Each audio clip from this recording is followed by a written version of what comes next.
Is this working? Uh, Call by name. Those who are present will present, and if not, then we will. Okay. On. This is the one. Okay. All right. Good morning, esteemed colleague, judges, young scholars, and distinguished guests. On behalf of the organizers, it's my great pleasure to welcome you to stream one of the CPD Climate Week 2025, focusing on adaptation, mitigation, and resilience, and low-carbon transition strategies. My name is Dr. Ghazi Hassan. I'm a professor at North-South University. I'm honored to serve as the chair of this morning's session. We're living in a critical time where climate change is no longer a distant threat, but a present reality.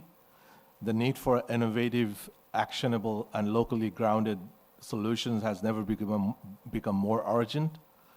Today, we have the privilege to hearing from the next generation of thinkers and leaders our young scholars who will present their groundbreaking research.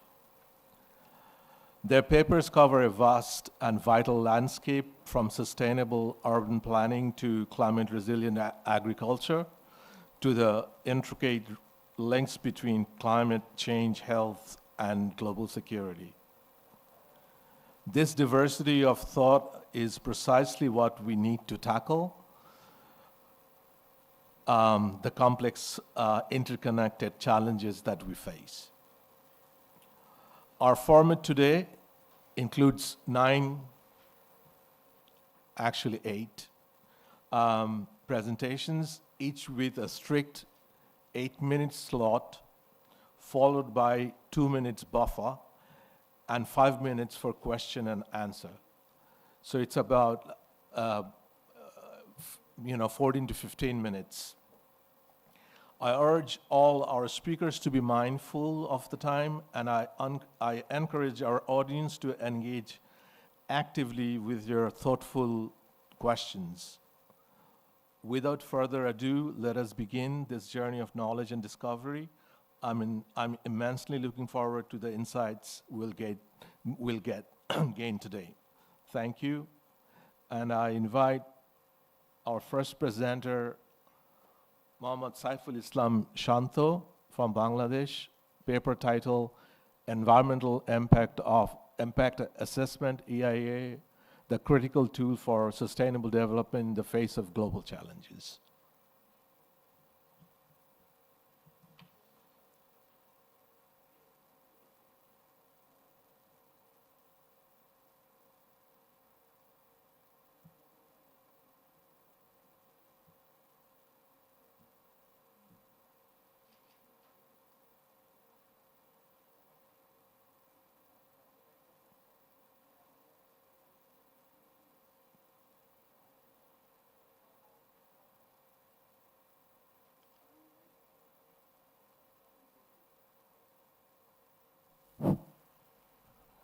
Hello.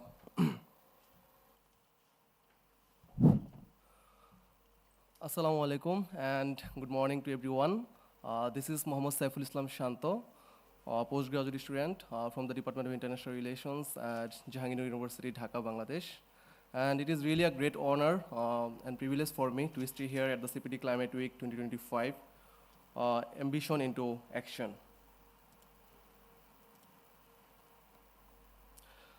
The title of my paper is Environmental Impact Assessment, a critical tool for sustainable development in the face of global challenges. So we all know this critical tool, and in my paper I would like to share my thoughts. Basically, you know that how the strategic proactive EIA can help us in building a sustainable future, and then I will discuss how this powerful tool must evolve to meet the complex realities of our time. So over the next few minutes, we will take a brief journey together, and we will start by understanding the current environmental situations in the world, And we'll then look at where basically EIA come from, and then we will see how it connects to global goals and critically identify why basically conventional EI is failing. And then we will explore a vision for revitalized next generation EIA that can truly help us in building a sustainable future. So before we move into the data or move into the main part, I would like you to all imagine a small village that is so beautiful, greenery, and also like that, and there you can find some river. So let's call it Shonapur village.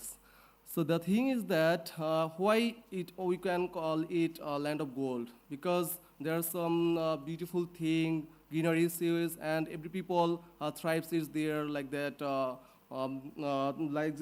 are rivers, clean water, and abundant fish. So one day, some practitioners and developers come to the village and they make a proposal that they want to build a large factory in Shonapur village. So, and also they promises a lot of jobs and prosperity there, and they conduct conventional EIA, that environmental impact assessment. So that was a box ticking system, and that was thick, and that was politically influenced, and as a result, they just completed it so early. And what happened later? And they also approved the projects. So what happened later, 5 years later, we see that the Shonapur village is no longer as like the land of gold. The river is dark, the fish are gone, people are getting soon, and the jobs are few. And the most important thing is the prosperity never truly meet with the people of the Shonapur village. So what's the problem here? The problem is that EIA report, the conventional EIA report, that was just a piece of paper and a box that was ticked. And it saw just the development of the factory. It never see the, like that, what will happen is the future of the Shonapur village. So this is the story, right? This is the story is happening in countless places around the world. And it brings us to the heart of our discussion today. So we all know that we are now living in a polycrisis situation, right? So what is polycrisis? Basically, polycrisis is a situation where you will find the climate change, biodiversity loss, and social inequality. Everything is working together and making odds the whole environment togetherly. So the scientific evidence is that it's overwhelming, and IPCC already tell us that the temperature, global temperature is already right at 1.26 degrees Celsius above the pre-industrial levels. And WWF also reports that the wildlife populations have declined by an average of 69% since 1970. So the old way doing things is not simply working. And in this reality, the EIA cannot just be a formality, and it must be our first line of defense, and it must be revitalized and reinvented. So the central argument, central statement of my paper is that the conventional EI is not enough for the complexity of the 21st century, and we must transfer it from a simple compliance exercise to a strategic and proactive tool. And obviously, the paper argues that we need a next generation EI that should be strategic, proactive, innovative, and obviously there should be the ensuring of environmental justice. Based on this argument, my paper traces basically the evolution of EIA, as I already mentioned, and it also examines its links to the global goals, and it also analyzes the critical weaknesses of the EIA, and it will outline a clear path forward with policy recommendations. Where did EIA basically come from? We all know that it had very novel beginnings, and it was born from a rising public consciousness in the 1960s. And you know that a time when people basically began to see the damage being done to our planet. And this movement led to the development, you all know that, of the National Environment Policy Act in the USA. And for the first time, government was legally required to stop and think about the environmental consequences of its actions. And we all know that Canada, Australia, New Zealand then adopted this NEPA model. And now, over 100 countries with national have now EIA laws. We all know that EIA basically follows some steps. Basically, they follow 6 main steps, that is screening, scoping, assessment, mitigation, reporting, and obviously monitoring. But the thing is that the problem is that they are just only focused on one individual projects rather than multiple projects. And In my paper, I try to identify why conventional EI is failing the planet. And in my paper, I found that there are 4 problems basically. And the first is the box ticking syndrome. We know that the environmental EA becomes just a piece of paper to be signed, and it is a legal step and not a real safeguard. And we all know that people are just focusing on to complete the process as early as possible, and they do not focus on protecting the environment. And as a result, we see that the EA practitioners or regulators always try to make it approved. And the second problem is the big blind spot. We all know that EI often ignores cumulative impacts, like it looks, as I already mentioned, it only one project by itself. And as a result, many small projects can up to at the same time, and together they can destroy a whole ecosystem over the time. And the third problem is the politics of scope. We all know that sometimes political groups or parties can influence the entire EI process, and they can like that make the study narrow, and they also hide the most serious negative impacts, and sometimes sustainable ideas are never even discussed. And the final problem is that the outdated informations. That's a big problem. We know that EI often uses climate data from the past. But you all know that our climate is changing day by day, and it is changing so quickly. So the past cannot predict the future anymore, and they are also not resilient to future risks. But we can fix this problem. So we can force the next generation EIA, and in my paper, I propose 4 levers for this transformation. And the first is mainstream climate resilience, that we must ensure the mainstream climate resilience. This means every EIA must look both 2 ways. Like first is we should assess the project's impact on climate, and the second is the future climate impacts on the project. And second, we must move forward like some simple public participation to true environmental justice. And this means we should empower the marginal communities, and we should hear from them, and we should also ensure their participations in the decision-making process. And the third is the digital revolution. That means we obviously must embrace the digital revolutions. You all know that satellite data, AI, modeling and digital platforms can give us a faster, more accurate, and obviously more transparent picture of the potential impacts. And finally, we must create the living EIA.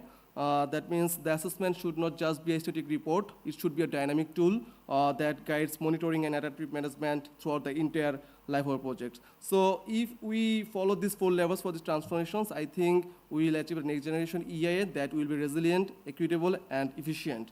So in my paper, I also propose another assessment tool. You all know that strategic environmental assessment.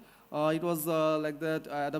It was developed in the late 1980s and 1990s. So why it was developed?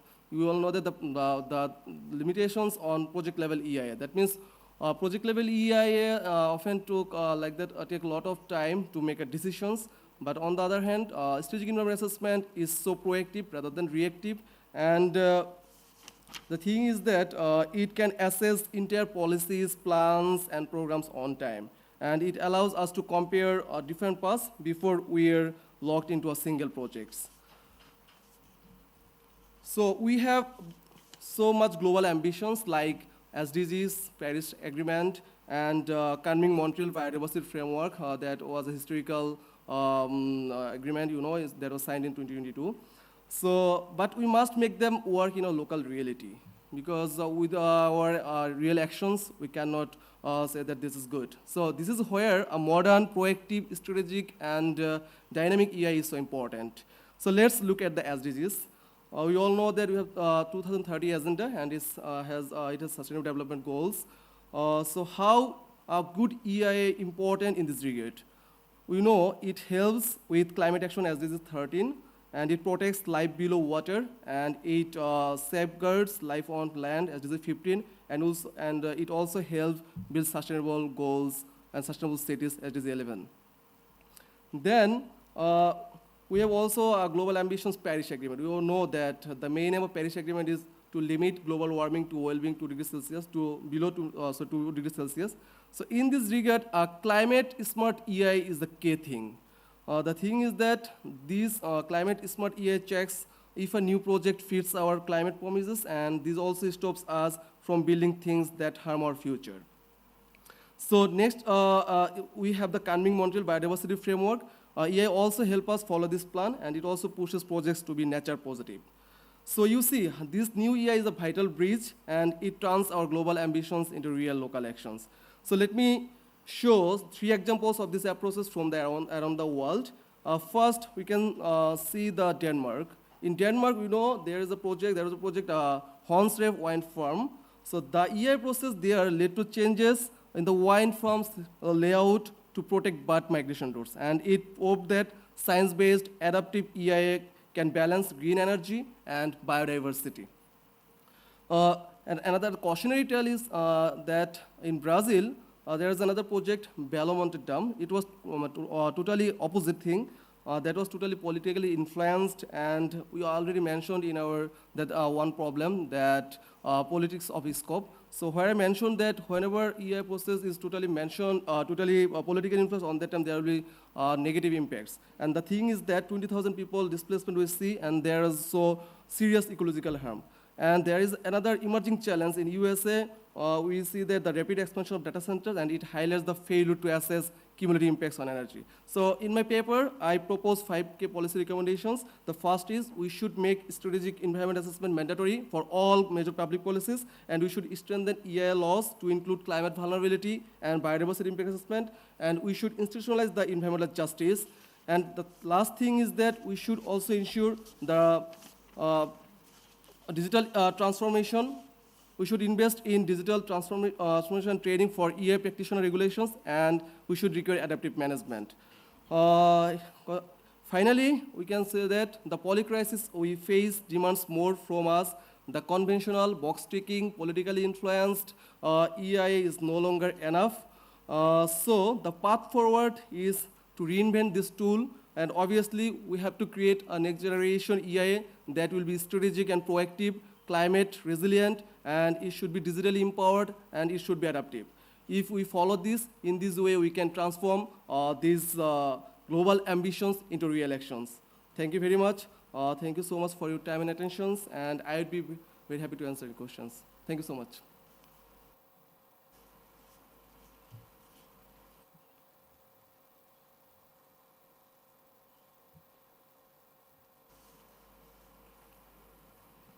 Any question from the audience?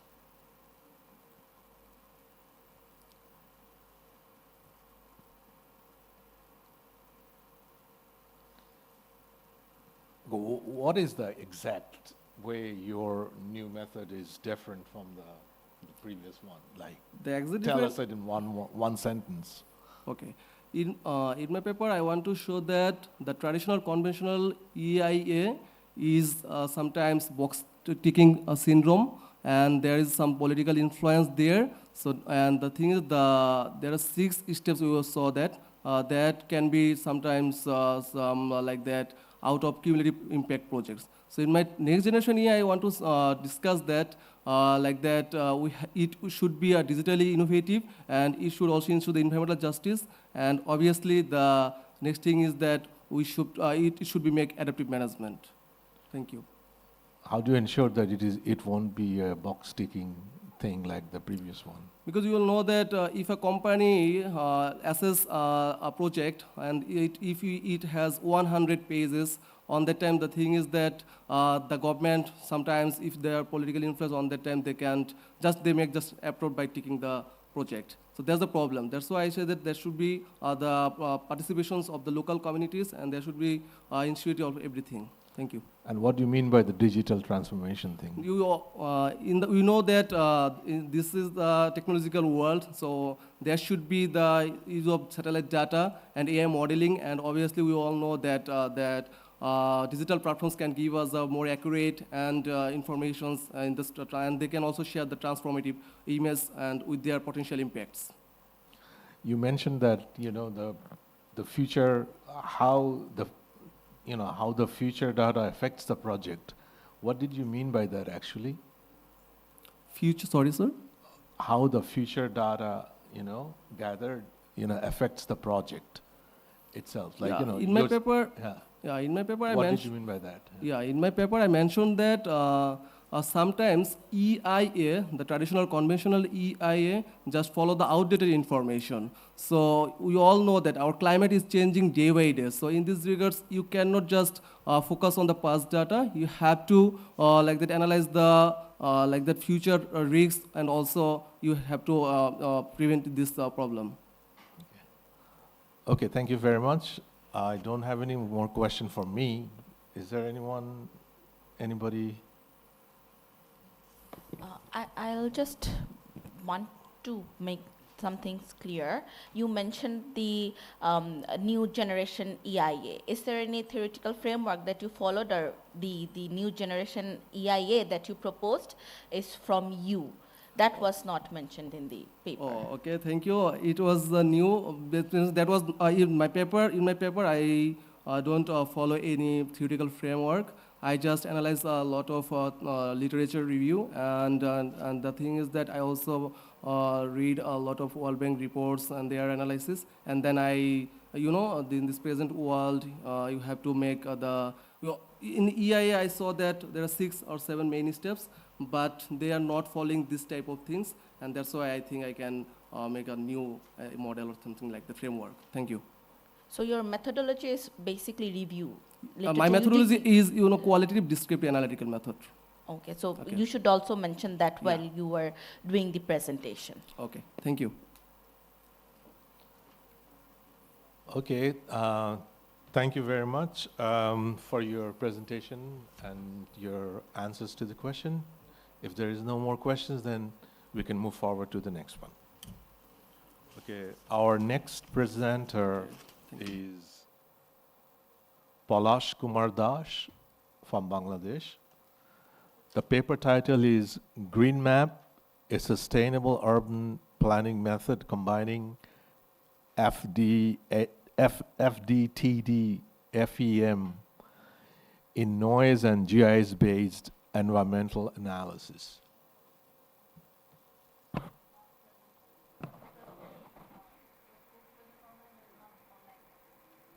Okay, so the presenter is not available online, so we have to move to our next presenter, which is okay. Our next presenter is Ariba Salim from Pakistan. Paper title: Climate Change and Global Security and International Relation Perspectives on Sustainability Challenges. So, welcome to Ariba Salim. We can't hear you. Share my screen. Sure.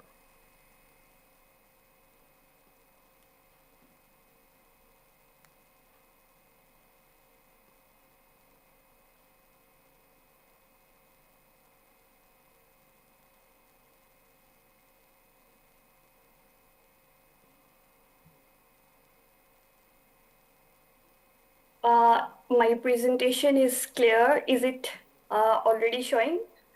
Yes. All right. Good morning, everyone. Here, it's a pleasure to present my work at the CPD Climate Week 2025. My name is Ariba Salim. I'm from Pakistan and I'm doing Bachelor's International Relations. It's my last year. So in this presentation and in this platform, I'm going to present my work that is investigating the climate change and global security, an international relation perspective on sustainability challenge. So climate change is not just a threat to a planet, it's also a global security threat. Let's dive into how these factors contributing to the world in terms of climate change. So this research is a critical context of our study. Like climate nowadays, we are facing challenges of climate change globally. as Intergovernmental Panel on Climate Change emphasizes that rapid and sustainable emissions are essential to reduce catastrophic impact. So and it is the problem in urban areas. Cities are the heart of this problem. Like as people move to the cities, our energy demand increases. So there is an interdependence between energy demand and also urbanization. But when we look at the solution, renewable energy plays as a solution, like it reduces CO2 emissions, but we cannot say renewable energy is a solution, it's going to reduce emission at a uniform rate. But there are always a threshold level, like our emissions are dependent on our what we call infrastructure and clean technology. So when we talk about the global security and climate change, developing nations are facing more issues regarding this climate change because they are heavily dependent on their agriculture sites. So when there is any climate change, they're losing their jobs, their crops, and opportunities. But when we talk about the developed nations, also developed nations are heavily causing the problem of climate change because of their industrial areas. So by looking at these all complex scenarios, we are going to investigate how climate change and global security interact. So by introducing my topic, here we have an interesting visualization facts regarding our climate change and global security, how they interact over time for developed and developing nations. So as we can see in these graphs, first four graphs belongs to a developed nation, where we can see there are increasing when our energy intensity increases, our log values also increases, GDP increases. But on the other hand side, when we see the developing nations also facing challenges regarding their GDP, regarding their CO2 emissions, and all these things. So based on these facts and figure, here we have research questions, and based on these research objectives, we have research questions, sorry. So the primary objective of this research is to analyze the impact of economic factors on climate-related security risk. Second, we are going to investigate how CO2 emissions influence security threat in developed and developing countries. We will explore the role of migration, resource scarcity, and environmental degradation in global security as well. Finally, our objective is to examine how economic reliance in policies can mitigate climate-induced security vulnerabilities. So this slide gives us the overview of the data and methodology. As we can see, our data is spans for 90 countries, and we group this data into developed and developing nations that covers time from 2000 to 2022. Here we have list of variables, measurement, and also description statistics. So along with our variables, we have again some visualization that shows how our key variables interact with each other. So again, we visualize our data into developed and developing nations in terms of our CO2 emissions and security threats, and also CO2 emissions in developed and developing nations. So when in developed nations, when GDP increases, our security threat also increases. So vice versa for remaining graphs as well. So when we look at our data in visualization, this shows that this study needs an interconnected research analysis. So based on the data and methodology, here we have econometric methodology in our models. So to analyze how CO2 emissions and GDP impact security threats, we are going to employ econometrics model, that is fixed effect model. So fixed effect model is observed as this data used for panel data specifically, and it accounts for unobserved heterogeneity between units. So when we talk about our equation models, we can see first our primary equation shows the relationship between how CO2 emissions influence security threats. Then we will see how growth solely impacts security threats. Then in next equation, we design that how these two key variables combinedly impact our threat. So finally, we introduce the macroeconomic variables as a control variables to check either whole as a whole this equation, how they interact with security threats. So after explaining my methodology, here we have results and implications for across all pooled, developed and developing nations. So in our first model, it shows that there is positive and significant impact across all our groups. It means that CO2 emission, when CO2 emission increases, security threat also increases. So You have the 1 reason minute left. Okay, so the reason behind this, we are relying more on fossil fuels. Also, GDP increases. GDP has also positive and significant impact, but the impact is more stronger in developed nations. So when we combine this effect for the whole three regions, we can say developed, developing, and as a whole nations, again our results are aligned and intervened. So based on these results, we have some visualization impact of security threats on GDP and CO2 emissions. So as I already mentioned, our implication here, we can say clearly there is a different kind of impacts on three of these groups for pooled, developed, and developing. For CO2 emission and security threats, there is a significant positive impact. Like when CO2 increases, security threats also increases in three regions simultaneously. To conclude this study, the key findings here, we conclude that in developed nations, GDP is positively correlated with security threats.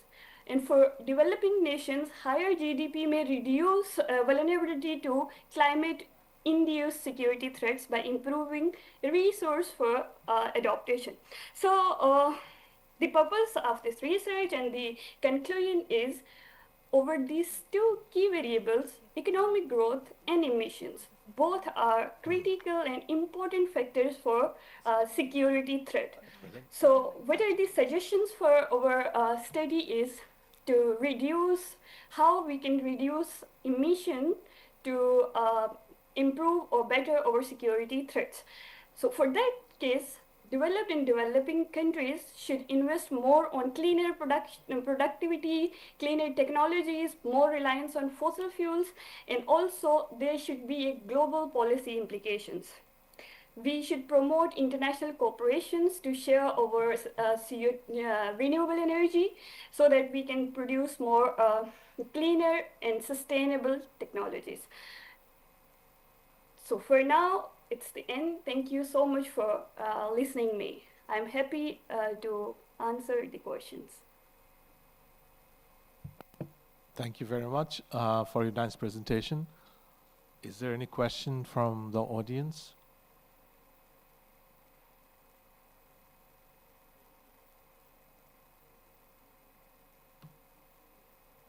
No question?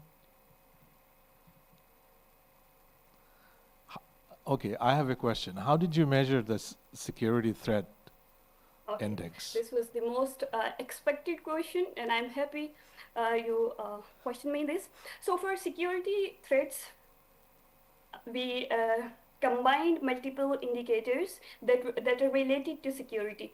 So we have 6 variables: PM 2.5 air pollution, heat index 35, land surface service temperature, and food production index. also net migration and level of water. So by combining all these variables, we used PCA, principal component analysis, to create an index. So after creating an index, we are going to analyze our further study. I hope I answered your question. Yes, yeah, that's a good Thank you. answer. But, you know, I mean, when I heard security threat, it seems something like, security, like, something global security or, conflict or something like that. So All right. maybe the name is a bit strong. So you may Okay. want to. In terms of our Uh, work in this paper, we are using as a proxy security threats for environmental degradation yes. indicators, maybe. Yeah. Yes. Yeah. Yeah. Sure. There's another question for you. Okay. All right. So first, I think kind of reinforcing the point that when you say global security, it's beyond just the particulate matters, heat index, land surface, etc. The other issue is because on your, so you're measuring the relation between I'll use your definition of security. Security, which is made up of all these 6 factors. But on the other side of the equation, you do have GDP, CO2, FDI, urbanization, and what was the other one? EI. What was EI? And energy intensity. energy indexing. It's also related to environmental. Right. So effects. as you see, each of these variables and the global security, according to your definitions, all are heavily influenced by each of the factors that you use to define the global security, right? Global security is if food production is one of the components of global security and water stress is one of the components of global security, those two are also heavily related to everything on your right-hand side. All right, yeah. And I think right at the beginning, then you have to be very clear on what you mean by global security, because you're using perhaps a very different definition of global security. And my All right. other question is that you had 4 research questions, I think. One was, how is economic factors related to climate security, how emissions is related to security, migration, and what was the 4th one? Just remind us. Okay, here it goes. Okay. How economic reliance on policies and okay. Yeah. So just maybe clarify for us how 4 of your research objectives was answered with what you presented. Maybe some of them were clear. Maybe perhaps all of those. So in light of your research questions, how your findings kind of linked to the answers. Thanks. So maybe your concern is for our last research objective. Am I right? Yes. Examining how economic reliance and policy can mitigate climate-induced security vulnerabilities. Correct. Yeah. So it's basically based on regression. If I can show you the second of my equation model. Here we are solely check on economic reliance, how GDP can affect over this index, security threat index. We can say I will correct it after that. So when we analyze and when we regress the data, it shows that when GDP increases, these threats are also increasing. So how we can sustainability increase over economic growth by maintaining security threats. So for that case, our study shows that there is a positive relationship in developed and developing nations. So in the background of this story, it's right. Because when we are focusing on just growth, on the other hand, our security threats are also increasing because of industrialization, climate change. On one point, we are increasing our economy, but on the second point, there is an environmental challenges. So by doing this, we suggested that we can work on sustainable growth, sustainable emissions, so that without hurting our environment, we can grow. Sure, go ahead. There's another question. Thank you. Thank you for the nice presentation, although I have missed the first part of your presentation. I just want to know one thing that my previous two panelists have already asked about the theoretical framework of the security, because which is very much important for your research, I believe. So I think you have done a lot of literature review regarding the security, because if you heard about the Human Development Report in 1994, which has clearly declared or identified the security indicators, or you can focus. I don't know, like, are you following any specific framework to justify your indicators? Yeah, I read and I worked on sustainability indices.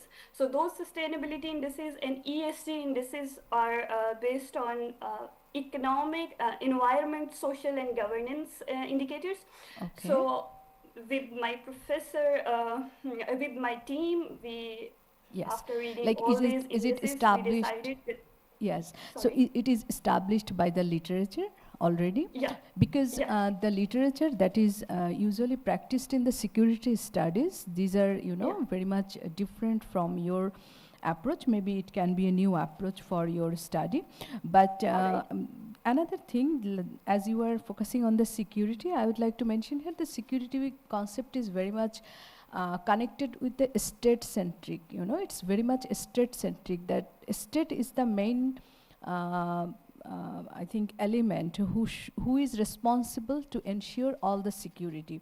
So from this conceptual perspective, are you considering the mitigation strategies of those countries or the regions that you are considering in your research? The mitigation During strategies this or research- the policies, the environmental policies or the rules or the laws? Yeah, for policies and rules and laws, after analyzing all my this regression analysis, data analysis, visualization, at the end, we worked on the policies and rules and laws. So I can totally understand what you are trying to say. I'm getting it. Still, I'm on the way. So security threats, maybe I will work on that again. How we can change this term or how we can improve other variables maybe. Yes. So I would like to suggest you one reading. I Yes. think the Barry Boson. That Yeah. might help you to identify, the security questions like security for whom, security from what are the threats, and how you can eliminate. So I think there are 4 questions which is very much connected with the concept of security. So I think you can organize your findings based on those 4 questions, which is very much familiar in the security studies. So I think I'm done. Thank you. Thank you so much for your valuable questions and suggestions. Are there any more questions? Okay, thank you so much, Ariba. We really appreciate you that you are presenting from Pakistan, and you took the time to present your paper here. And thank you so much. All right. Thank you so much. All right. So we'll go back to our earlier presenter who was not here. Now he's here.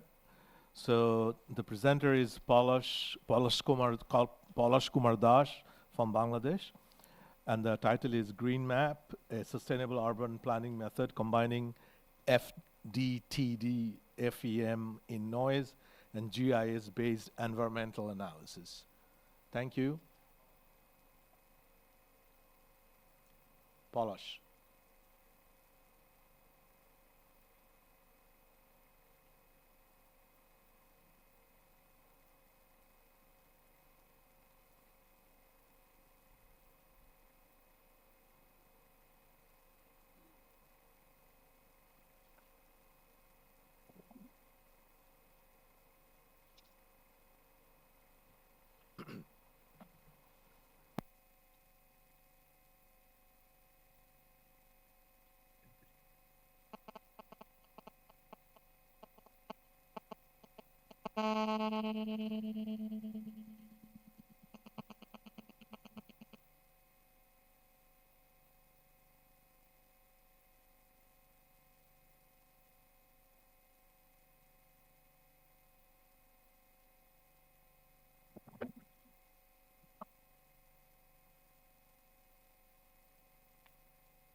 Uh, Thank you very much, sir. I hope you can listen my voice. Can you hear me, sir? We can hear you. Hello? Yes. Sorry, sir. Due to some network issue, I have to face some problem in my village, and that's why I have to uh, present with my device, my phone. I am sorry to say my words, sir. No, that's all And right. yeah, But just I'm just a sorry. just the introduction. Just I see that there are 25 slides. Just to remind you Yes, sir. that you have 8 minutes to present. Okay. Yes, sir. Yes, sir. Thank you, sir. Okay. Okay. I already know about this, sir. Okay. All right. So, sir, Go here is ahead. my title. My title is uh, sound pollution or something like that. And here is my title. My title is Green Map: A Sustainable Urban Planning Method Combine FTTD and FEM in Noise and GIS based on environment analysis, which is a kind of similar thing like about our applied physics and applied mathematics combined studies. And that is a valuable work from my teammate Shahriar Raihan, which is who already Erasmus Mundus scholarship holder, and currently he is pursuing his master degree on in AX Marseille University from France, and I am Palash Kumar Das. I am from Haji Muhammad Anashbik, Science and Technology University. My department is mathematics, and here I am try to show something about my paper, and there is I can there I can show something like about my paper abstract. In our abstract, we try to focus on the larger scale urban vehicle noise around museum, hospital, and school, and several kind of building, which is we can say that in our environment a valuable institution, and this institution is heavily affected by the larger scale of volume and sound and something like that. And that's why my partner Shahriar Raihan, he evaluated some research work on base of that, and he tried to show his idea, and that's why we have worked together, and we can present something about this paper. And here is my work, and my work is basically on two or three kind of method, but here we can see some method like that. And but basically my work is ongoing, and that's why I can say that I have shown only just one method, and that is finite dimension time domain method. And this method is about it's about what can I say, that a sound which is flowing with balancing time, and that's why I can say. And we can say that there is some formula that we have shown in our slide, and there is also some kind of formula like finite element method. This method is about I can say that a computational method which is relevantly focused on geometrical and material properties, and there we can see some formula about that. And there is all other we can see that formula like IDT method, and what can I say, that STFF method. And there is some technical data set and technical challenge that we have faced during our work.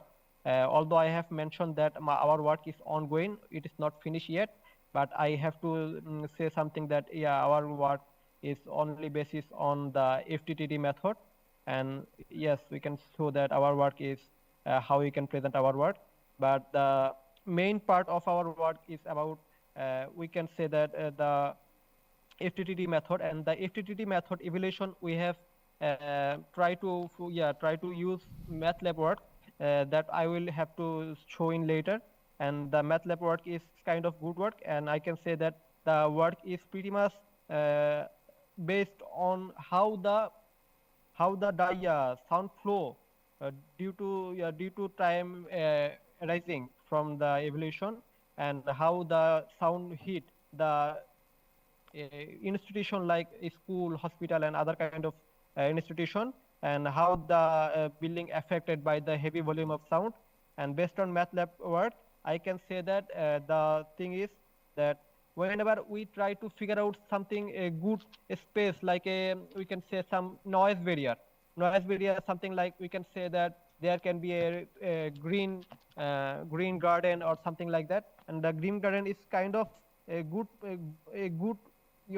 the good space that we can maintain beside our school, beside our hospital, and we can plant some good trees. And by planting a good trees, we can say that it's not only protect us from heavy volume of sound, but also it also try to protect us from a bad environment also.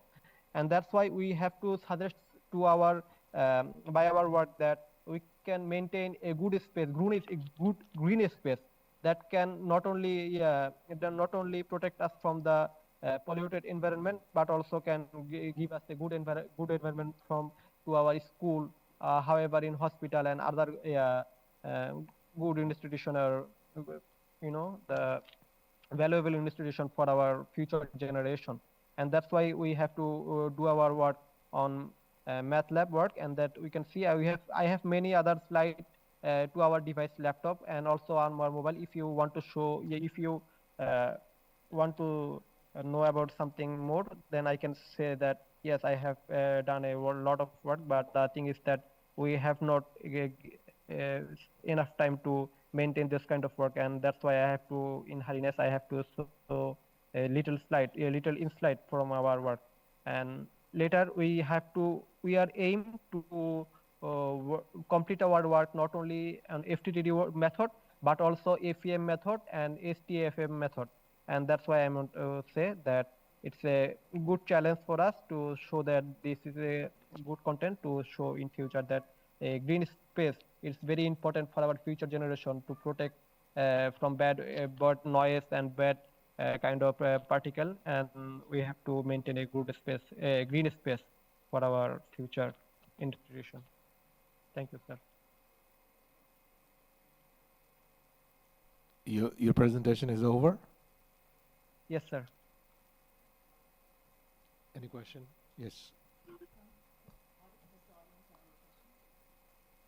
Any question from the audience? Yeah, you go ahead. Can you hear me?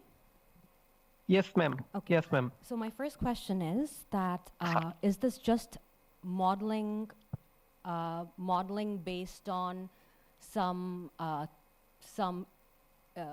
situations that you provided? For instance, you said you looked at the impact of the moving vehicles, and then you tried seeing how certain indoor features, such as reflectivity or certain built environment features, propagate the sound. Is that correct, if I understood your presentation correctly? So did you just... Yes, ma'am. Yes, ma'am. Okay, so did you use actual measurements, or was it just a model? Was it just a simulation?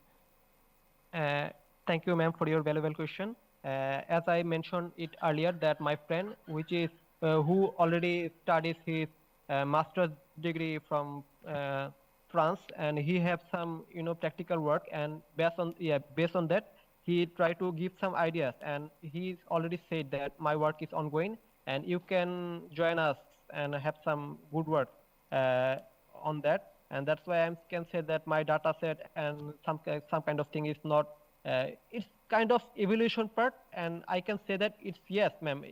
As you say earlier that it's a design map, but kind of I can say that measurement also, but not in proper data set or proper measurement. So it's just a simulation mainly? Yes, ma'am. Yes. But the thing is that I already have mentioned that my work is on basis of MATLAB, and MATLAB have some, ma'am, some figure out, measurement. It's not proper, but I can say that it's a figure out measurement. And yes, ma'am, I have done something on console also, and the console thing is that it's a kind of, ma'am, a measurement. It's not a proper data set either. We have measurement yet. Okay, so But then yes. my second question is, this method that you're using, how does it improve upon the HRTF that that is already established? So is it a computational addition that you did? What was your contribution? Were you doing it something differently? And how are you measuring whether your model performs better than, say, the HRTF that you've? That's the data set. Okay. Sorry,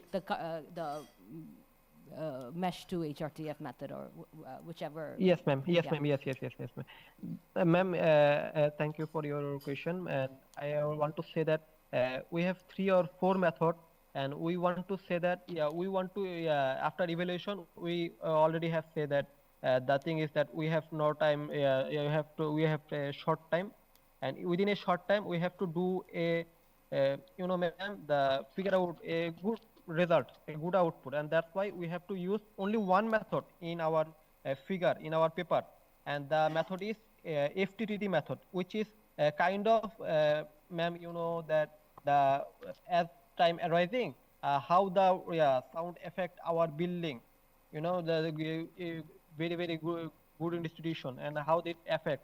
And by using MATLAB, we can figure out some data set. If you want to evaluate, if you want to see some our result, then I can see you by which is a previous we can present our conference in Russia University. We have also present some kind of thing like that. And in our MATLAB, we have give some data, which is already I have mentioned that it's some kind of measurement by our own. And in our lab also, my friend that I have evaluated from MATLAB.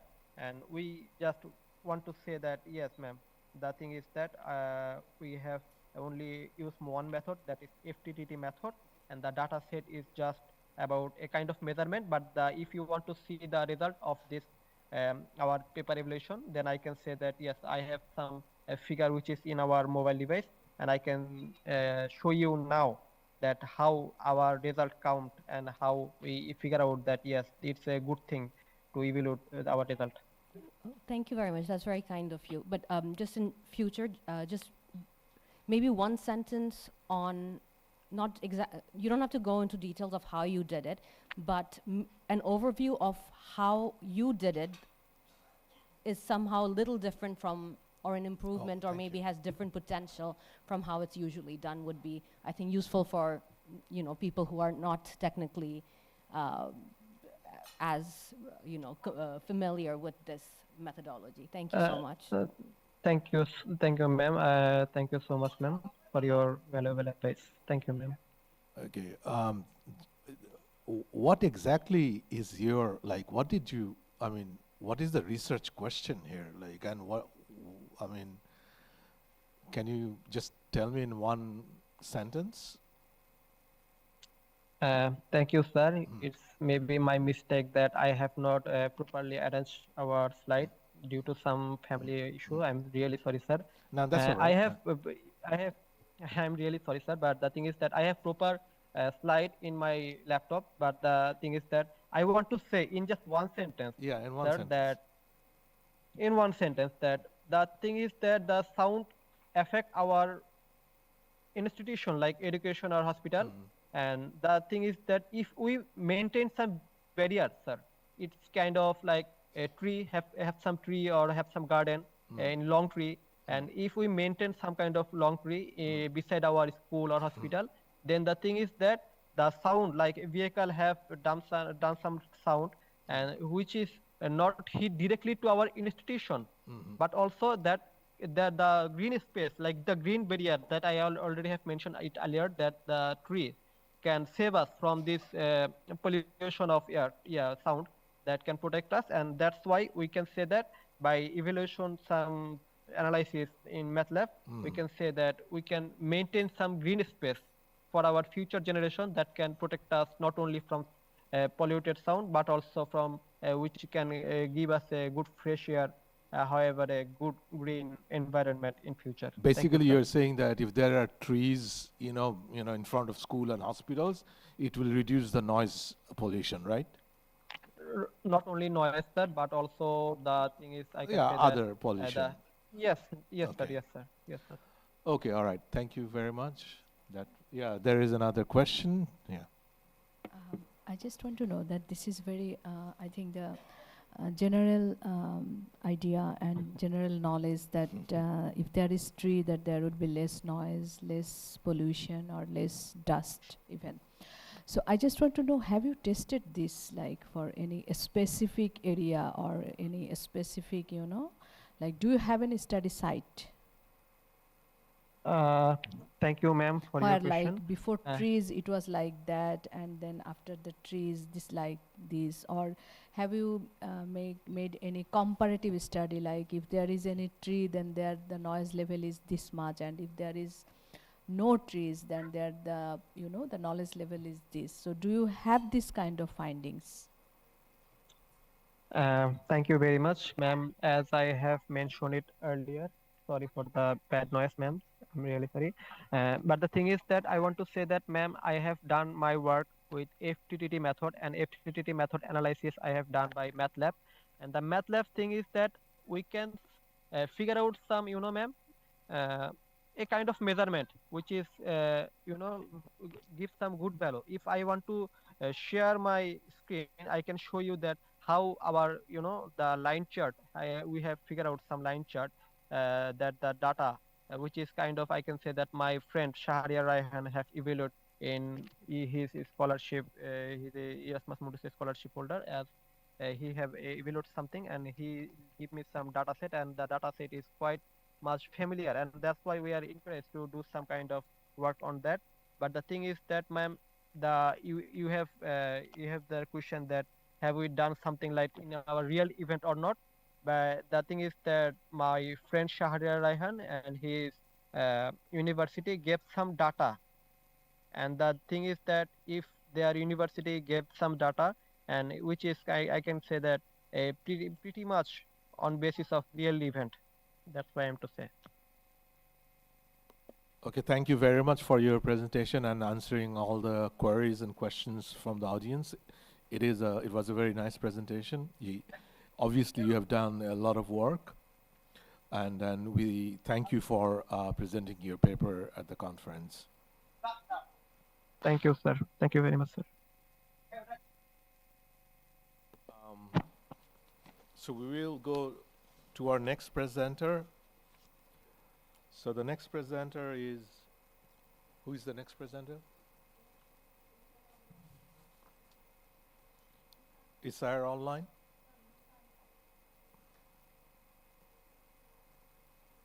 Number 6. Our next presenter is Nusanta Samuel Autry from Bangladesh. And the paper title is Safety Nets Effect on Climate Vulnerable Women's Health, internally migrated from northern part of Bangladesh. Yes. Hello, am I audible? Yes, you are very much audible. Okay, can I share my screen? Yes, please. Okay, sure. Give me a moment.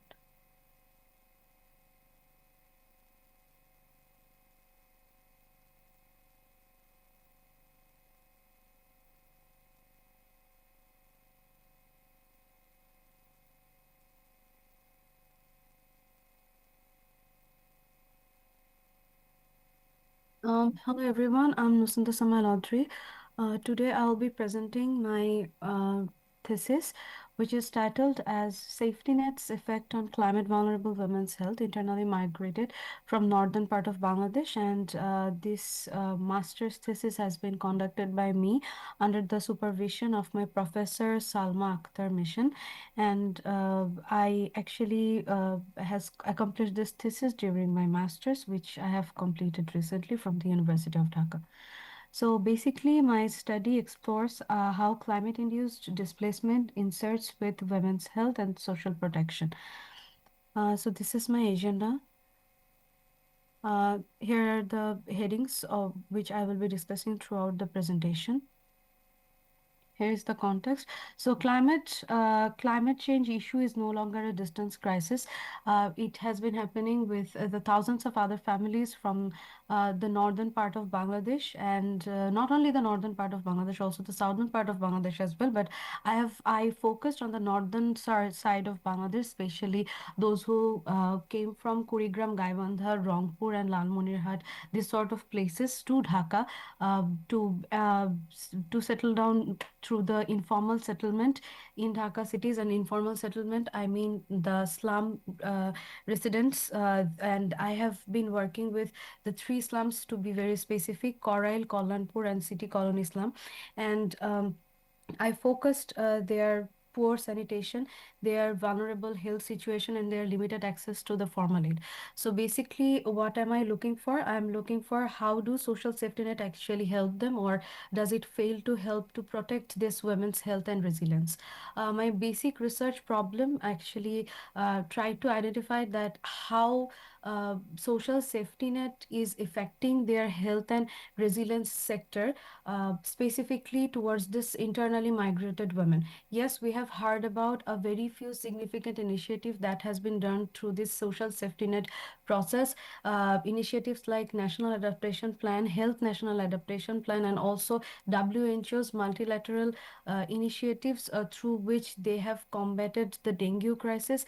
But ultimately, there are pretty less evidence on the health outcome portion regarding this social safety net sector. So what my study aims for? My study aims for to explore that the vulnerable condition of internally migrated women and how they are considering the constraints and thriving these problems and overcoming their situation to some extent, where they are living under some certain situations in these urban slum areas. And is there any way that they can leverage their situation, and can safety net actually be climate inducive and can help them throughout a better climate policy? This is something that I wanted to search throughout my research.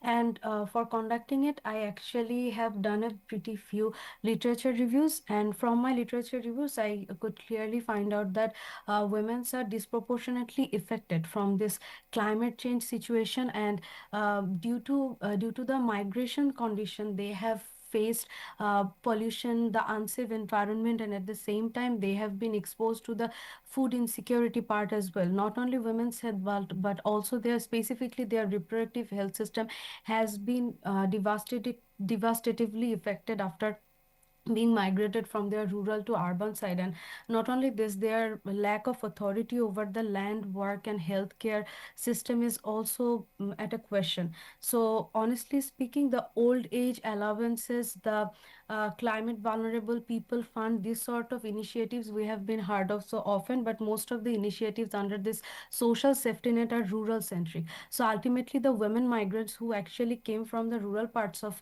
our country actually do lack the formal addresses, since they're residing in the informal settlement first, and secondly, their lack of political patronage, and most of the women are actually being ended up within the pretty shallow system where women's tokenistic participation is only being appreciated, but ultimately their actual authority and the basic women's literacy is not helping them anywhere to change this vicious system that they are already a part of.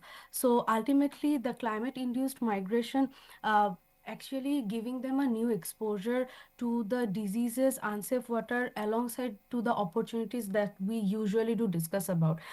So ultimately, yes, the social network, the small savings, and the NGO health drives, everything is okay, but at what situation the women are at this moment? To analyze this more deeply, I have considered a few theories, which is basically my theoretical framework. So there are basic 6 theories that I have considered. One of this is social determinant of health, which is a theory of Marmot, where he tried to address that the economic, the mostly the individual behavior doesn't directly related to the health outcome of any people. Basically, the health outcome is clearly linked with the income, housing, education, and sanitation. And another theory is environmental health justice theory, which is proposed by the Bullard. And here he tried to acknowledge that the unequal exposure to the pollution, unsafe water, and overcrowding basically reflects the injustice. So basically, the climate migrant women, who are the vulnerable women, they are being exposed to the polluted environment just because of their lack of access to this systematic approach. And then again, the gender and the climate change adaptation theory and the Marxist feminist theory, both of the theories actually clearly dignified that the economic marginalization and care burdens for women, the double burden system is being stated here. And the social capital theory by Bourdieu, where we can clearly see the lack of presence in the from the educational support for the marginal women, like the migrant women who came from the rural sides of Bangladesh, and at the same time the capability approach where Amartya Sen repetitively said that we need to give exposure to the women's to expand the women's capability, to give them the freedom to live lively, but then again it's not happening in the reality. Anyhow, the occupational transition is taking place, yes, despite being all the negative aspects. Of course, there are some positive things that's attracting them as a push and pull, working as a push and pull factor for these women to come towards the city.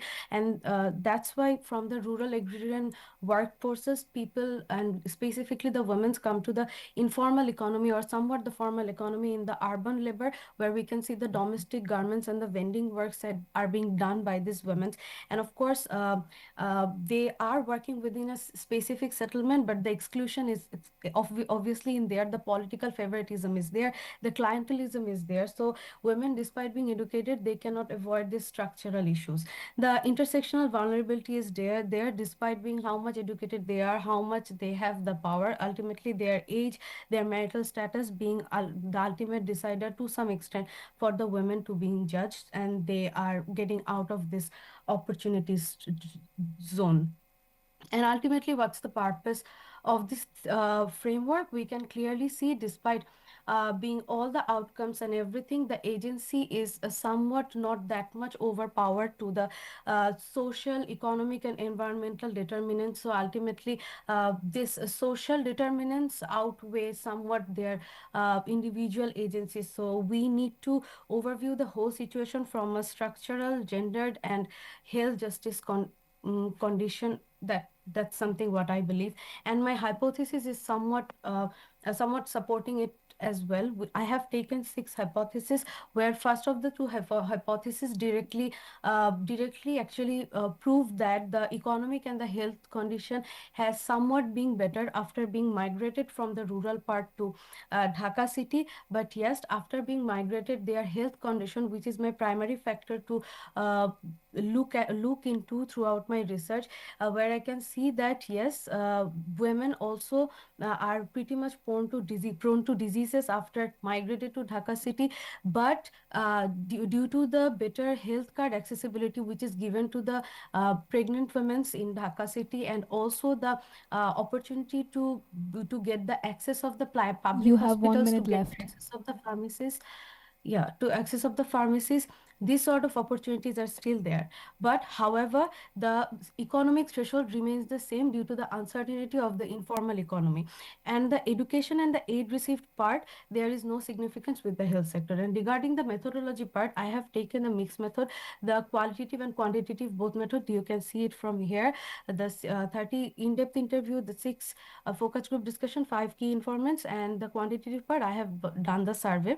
And you can also see the sampling part right there. And about the findings part, as I have said, the major thing is about my health condition. So the marginal people's health condition, of course, they are exposed to the better opportunities, but the vulnerability is still there. And also the relating factors like the education, like their housing system, these things are getting affected to some extent. But yes, it is not getting that much of exposure due to the structural flaws. And the relevant graphs, the migration and the transition of work, this has been better than before. We can clearly see that the public toilet accessibility has been better, the better situations of employability and healthcare access. But however, the economic condition is not static, it can be fluctuated. We can see it from here, the lack in addressing the safety net properly. And yes, the still so many things have done, but 40% of women still didn't receive any sort of fund. And the result can clearly see still 22.5% women are still unemployed after getting all the opportunities in the Dhaka city as well, because of the favoritism and the political biasness. And ultimately, we can see due to the lack in the systematic process, the health risks and unsafe work environment making the situation even worse. The we cannot intensify the opportunity because of the structural flaws, and there are more political favoritism examples and whatnot. And yes, finally I can say that there are some policy recommendations on my part, that what we can do that urban poor and migrant women can directly be the part of our social safety net database, where we can keep the data and we can digitize this data so that the corruption can be handled properly, and we can simply adopt the gender sensitive protection, where under this social safety net sector we can skill up these migrant women so that they can find their work better, and they should be the part of the primary healthcare process. And also their affordable drugs, their maternal healthcare and the nutrition support system also should be a part of this health policy reform system. And the water sanitation and the drainage system should be getting better through the NGO city partnership that hasn't been done before for the migrant people who residing in the slums. And the climate finance alignment should be there through the BCCTF and GCF. They didn't have funded for the slums yet. And also the community-based women's network can be uplifted through the bottom-up resilience through their own community. And lastly, for the concluding remark, I want to say that there are 4 lenses should be adopted at once to link in the urban governance, the climate finances, the gendered social protection, and a single framework for the health equity and resilience. So that was all from my presentation. Thank you so much for listening to me with patience. Thank you for your presentation. Any questions? You have. Thank you. I have 2 specific questions. Very good work, by the way. First one is, you mentioned some qualitative theme, 6 qualitative themes. How did you derive those qualitative themes? From your literature or from your theoretical framework? And also, please explain how would you explain your results that you got from the survey that you did in the 3 slums with the theoretical framework that you used. In the last section, you mentioned under 4 categories, you put forward some recommendations. So how would you like to connect the findings and recommendations with the theoretical framework of yours? Okay, thank you so much for your question. So I have found theoretical frameworks for my literature review. Actually, while doing the literature review, I have found that there are some certain previous work done before, from where I can adapt some of the proven works where that's kind of relevant to my studies core theme. And how did my findings section kind of complement my recommendation section is, throughout my study within 3 slums like Kallanpur slums, Corail slums, and city colony slums, I have seen that according to the sizes of 3 slums and according to the patterns of 3 slums, these 3 slums are quite different from one another. Despite being the slums, their authoritative system is quite different, and they are being they have been moderated through somewhat. One of these slums were moderated by the Masjid committee, which is called city colony slums, because it's very small slum, and that's why it cannot be moderated on a large decentralized segments. But whereas the Corail slum was totally opposite. So that's why then I found out that I need several theoretical models to explain my findings, because from my findings I have seen that in some of the slums I have seen women are actually being empowered and getting better opportunities, but on contrary, despite getting various opportunities, they cannot access it due to the politicization, because the slum which is bigger in number, such as Corail slum, but on the other hand the politicization is even severe. And on contrary, like in the smaller slums like city colony slums, yes, probably the opportunity is lesser, but the politicization is also lesser. So this sort of things actually made me think that yes, I need to have more and more frameworks which will be suitable to adapt with my results, so that I can interpret the best policy recommendations regarding my case. So then I found out the relevant social safety networks that have been done before in the rural areas and some of the slums, specifically in Corail. But to be very specific, in Kallanpur and city colony slums, I haven't seen any of the work have done before through the NGOs or any government sectors. So probably I thought, yes, the similar to the rural rural sectors, what they have been doing, like they have also smaller villages, and where in the smaller villages the pattern is kind of similar to the city colony slum, because the modality is work modality is kind of similar. So then I have thought the similar sort of framework would go well with it. Then I decided, yes, this sort of policy will work depending on the certain distinctive nature of each slums. I hope that answers the question. I'm not sure. Can you hear me? Yes, I can hear you. It's a very large scope. I think maybe a little clarity on what you did a little, that how the framework is addressed by your literature review, but also how that portion of your work complements your primary research, which is more like an impact evaluation. So how exactly how they fit in, which portions are done by your primary research, what questions are addressed by the secondary research that you did. Specifically, since the main topic is the impact of social safety nets on the vulnerability, perhaps maybe a little more information or explanation on how the method you used, Fisher's exact test, and the limitation of power, like it is not very well powered, how that you address that through your qualitative work. I mean, I think that link would be very useful. Some of your qualitative questions, I think, can be used to address the fact that it's not very well powered. And why the powered, like your data points, why you use the Fisher's test for the given your data points. I think that methodological clarity can also help.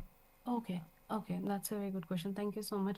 So basically, yes, honestly, when I have extracted the data set wasn't sufficient to speak on its behalf, because many of the data set I have seen, there is a lack of clarity. As in, I have gathered when I gathered the data from the city colony slum, most of the people's income range was under the 20,000 taka per month. So then I have thought, like when I have done the statistical descriptive statistical analysis, then I found out that yes, like I can see from the graph chart is like who earns more than 20K are not in a good situation. That's the result that I got, because the lack of clarity through the descriptive data, because there are not enough floor of explanation when you have this just the data interpretation. Then I've decided, yes, I need the qualitative part as well to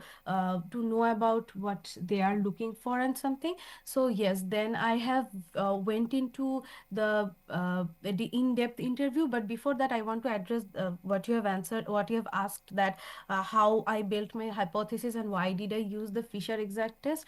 So yes, basically I went out for the data through the snowball sampling, because first of all, it's very rare to have women who have migrated from the northern part to Dhaka almost permanently through their along with their family members.